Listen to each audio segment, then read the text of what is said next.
času kvantne fizike, v času teorije kaosa, malo čudno, da bi človek gledal na svet samo linearno, z nekim linearno smerjo. Skratka, da bi samo neko obdobje človekovega življenja bilo več vredno kot drugo. Za mene je avtorica Pika Nogavičke enako vredna kot James Joyce in Pika. Čisto oba sta, ali pa recimo Zajcev črni bik, ali pa njegova tista vratca, ki se odpirajo vrtec, sta za mene popolnoma enako vredni, ker ne privilegiram nobenega obdobja starostnega. Meni je bilo predvsem z največjim časopisom, jaz sem pred največjim časopisom zašel v eno tako pisanje, ki je bilo bolj kompozicija nekih besed, bolj bila kot neka glasba, ki se lahko na milijone načinov razložil, recimo neke besede krhke, potem sem dal besedo puh, da sem v bistvu skladal in potem sem naenkrat neko strašno praznino občutil. In potem sem nekaj naletel v neki trgovini, sem naletel na kurirček, to je bil takrat pač tale revija, mislim, da zdaj Kekec. In se mi naenkrat odprlo eno tako strašno polje svoboda, neke zgodbice. Naenkrat so se mi v bistvu, jaz sem se že kot otrok zelo rad igral za trgoveti, sem jim dajal nenavadne funkcije, sem jahal sesalec in take stvari. In naenkrat so ti predmeti spregovorili, naenkrat sem imel strašen občutek strašne svobode in veliki časopis je v nasprotju z mojim načinom pisanja nastal skoraj v hipu, zato sem se težko ostavil, da sem ga sploh končal. Jaz sem sicer nekaj smole s tistim za izdajo največjega časopisa, sprejel ga je svoj program Andrej Brvar na založbi Obzorja. Potem so se odločili, da ne bodo otroških knjig ravno tisto leto. Potem so se kasneje sicer spet premislili, da pozneje, ko so z Andrejem govorila, je rekel, če bi zdaj bi šlo skozi. Ampak imel sem ga vseeno enega dobrega botra pri Borisu Novaku, ki mislim, da je bil zelo odločen za svojim urednikovanjem takratnega Kekca za eno celo generacijo mlajših avtorjev, za govorim bolj otroških, ne zdaj toliko za mladinski, mislim, da so takrat pojavljajo Barbare Gregorič, Lila Roza. To so vse takrat v tistem Kekcu, to je bila prava revolucija, naprav recimo Cicibanu, ki je bil še vseeno bolj klasičen. Ja, tako da mislim, da, Boris Novak je bil tudi mogoče to predozisejo, da mislim, da so se takrat menil, da je to izšlo. Kasneje me je potem poklicala založnica Ivica Antončič, potem je pri 100 minutkah, tak dalje. Berljivost. Sama si načela ta pojem, pa me zanima, si kdaj razmišljala o kakšni definiciji, kaj pravzaprav je berljivost. Berljivost je razlika za pisati za odrasle, je razlika pisati za otroke. Še enkrat moram preseneti, če nekam malo skupnega. Zelo me kot ugotovila za obratni sestro, človek da ne rado. Razgovaj noče. Ja, mislim, še rado. Ne, hočem reči to, da je bil Boris Novak takrat urednik v odhajanju na DZS-ju tisti, ki je skratka, tako kot si ti rekel, tudi mene spodbujal, da sem spisala knjigo Moj prijatelj Arnold in jo potem v bistvu pri novi urednici, ampak še pod njegovo taktirko, skratka, tudi plasirala v zbirko Dobrodan roman, mislim, to sem tega rešila malo nekaj novega. Jaz mislim, da ni dobro, da se avtor preveč sprašuje o definiciji berljivosti, o definiciji kakovosti, da se preveč sprašuje, kdo je naslovnik. Jaz tako povem zdaj za primer, midve z Benko Pulko smo spisali zdaj eno knjigo, jaz sem pisala zgodbe na njene portretne fotografije, otrok za vsega sveta. In zdaj nastalo 18 zgodb na 18 portretnih fotografij in je, mislim, da lektorica oziroma nekdo postavil sprednja beseda napisala Vlasta Musdorfer, Milena Zupančič, vsi so navdušeno brali, nihče postavil osnovno vprašanje in potem je nekdo vprašal, kdo pa je naslovnik te knjige, spravo, kdo je zdaj ciljna publika, kdo bo to bral? Kaj bo zdaj? Ja, kdo bo to bral?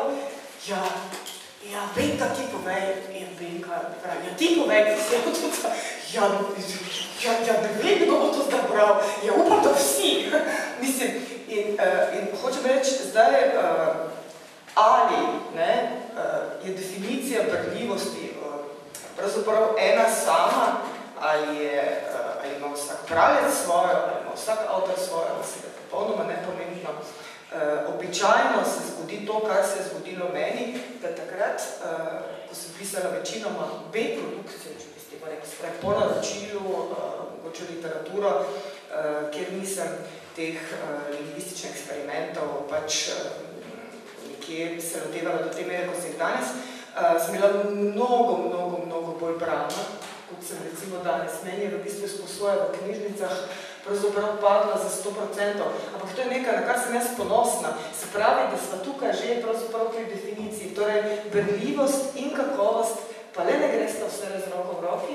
Če začneš pisati, se pravi, mogoče bolj hermetično literaturo, zahtevnejšo literaturo, jezikovno bolj raznovrstno, se ti lahko zgodi, da bralci, vsaj mladi bralci, se pravi, če govorimo o mladinski literaturi, mogoče tako množično, pa vendarle ne posegajo po tvojih knjigah. Ampak mene to ne bo ustavilo, zaradi tega, ker se mi zdi, da dolgujem sebi in bralcem pravzaprav to, da pišem dobre knjige. Ne, da pišem knjige, ki jim bodo dali en hipni užitek, ampak da se trudim po svojih najboljših močeh, da jim ponudim knjigo, ki jim bo nudila to izkustvo etičnega in jim podala nek literarni presežek. Če tega nisem naredila, in to je moja osnovna naloga, se pravi poklicna naloga, če sem poklicna pisateljica, potem lahko rečem, da nisem izdobavila, kot bi se reklo v tem poslovnem zakonu, kakovostnega produkta. In potem, se pravi, v bistvu na drugi strani tudi svojega moralnega poslanstva. Kaj pa ta nesrečna, dajmo reči kakšno na temo tabujskosti, tabuiziranosti. Spomnim pa se tistih začetkov, ko smo bili prav subverzivno sprejeti, ko smo nagradili tvojo predsedstvo z napako. Jaz sem še danes ponosna, da smo se takrat tako kempali, zato ker je bilo zanimivo, pa 50 Ja.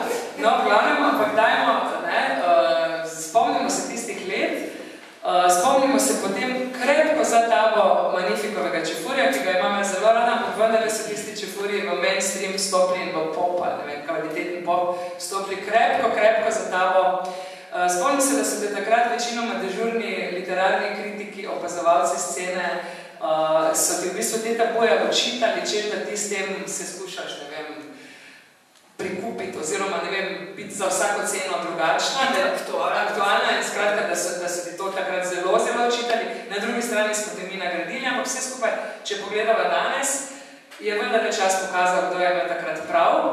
In mogoče v teh tabujih, ki so danes že res tako kot, piece of cake, pa nekaj, ko da gremo, Ne, če gledava Vojnoviča, Tudi gleda to vprašanje, me zanima, kaj si ono te misli. Ampak recimo, Borut, če pogledamo recimo Vojnoviča,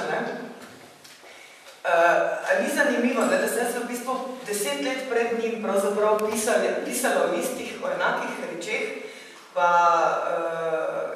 so bili takrat, konec koncev tudi pri njemu so bili razdvojeni, tudi pri njemu je bilo mnogo argumentov za in proti in tako dalje, stališč za in proti, ampak zanimivo, kar se zdi meni zanimivo, da se pravzaprav ni tako zelo veliko spremenilo. Če sem jaz leta 1998 napisala knjigo, v kateri sem Slovence prikazala kot ksenofobe, se je zgodilo recimo to, da smo leta 2004, ko smo stopili v Evropsko unijo, da so vse anketne raziskave pokazale, da smo Slovenci prvi na lestvici, kar se ksenofobije tiče. In se pravi, to je bilo slabi 2 leti potem, ko sta Angel Zanikovič in Hubert Požarnik zbrala 50,000 podpisov proti knjigi. In recimo, danes, če pogledamo, glede na to, da smo od leta 2004 v Evropski uniji, se moram pridružiti Eriki Johnson-Debeljak, ki pravi, kako boste vi vašim otrokom predstavili drugačnost, kaj ne? glede na to, da vas je sama uniformiranost. Ne?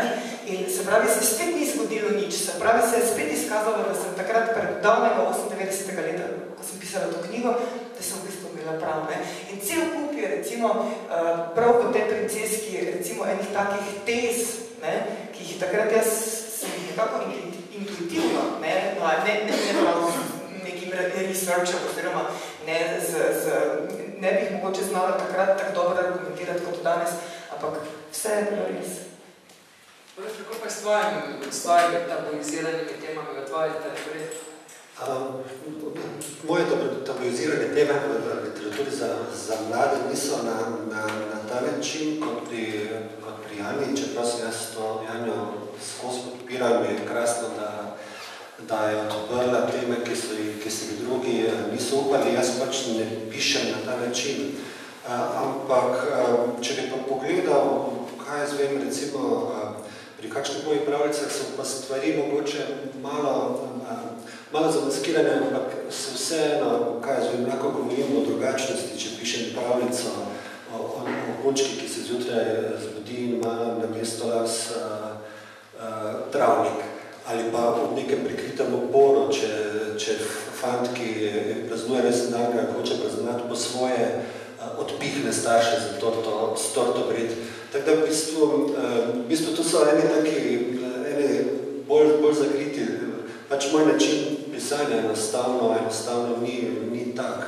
Mogoče sem odpiral, kaj jaz vem, kakšne dobuje pri pisanju songov, recimo zdaj pri teh zadnjem projektu z Quintoni, kjer pač tam uporabljam neke teme, spregovori mrtvi človek, spregovori, kaj jaz vem. Ni toliko direktno, ampak nikoli ne veš, koliko je kaj vplivalo. Jaz ne vem, kako bi to delovalo, če se ne bi Janja. Zdi se mi, da se Janja morala zgoditi. Zdaj, koliko je pa na kakšen način, pač, se pravi, ljudje pišemo na zelo različne načine. Se tudi v največjem časopisu so bile pripombe, jaz imam tam eno pesem naslovom Školjka, kjer se prvi izkaže, da gre to za stranišna školjka. Še zdaj, ko sem nastopal na očesu besede, v Bakovcih so ene učiteljice. Toliko, da niso otrokom zaprle, je pa to čisto vsakdanja stvar. En fantek nekje pluva, takšni so otroci niso samo zelo pridni. Tako da mogoče na neki mikro ravneh se tudi, jaz mislim, da tudi sam odpiram vse do neke mere, tudi domače metabalizirane. Neki zdaj niso več tako. Jana, kako si preživljala tiste čase, tiste trenutke, ko si videla tam tistih 50,000 podpisov? Jaz se ne spomnim, da bi ti kdo posebej stal ob strani, tudi sam mislim, da ne. Ne, so mi, v bistvu sem imela support od stanovskih kolegov, nekaterih vsaj pa tudi od predsednika Večernice, takratne, ki mi je nagrado podelila, recimo dr. Igor Saksida je javno pismo v medije tudi napisal.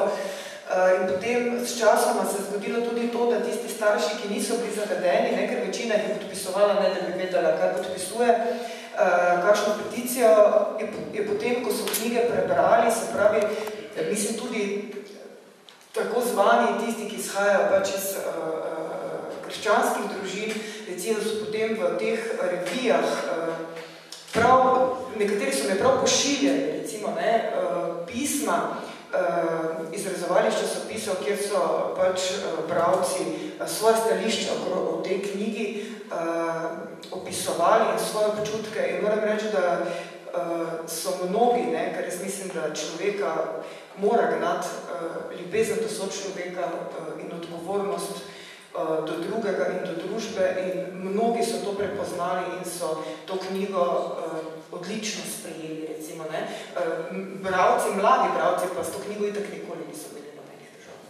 Zdaj, nauk teh 50,000 podpisov zate, kaj ti je? Lahko bi kandidirala za predsednico. Države ali? Ja, mislim, s 50,000 podpisov. Ko smo že pri predsednikih, oziroma pri predsednici, vstopila se pa si v politiko, ne? To me je malo presenetilo, čeprav po drugi strani si človek akcije, si ženska akcije, tako da tudi po tej plati mogoče ne presenečaš, ampak kljub temu, ko si vstopila v politiko in ko si zdaj v mestnem svetu, je zame to bilo veliko presenečenje, ampak ne oziraj se na moje mnenje, ampak zanima me, kaj je bila tista stopnica ali pa tisti vzgib, da si se lotila politike?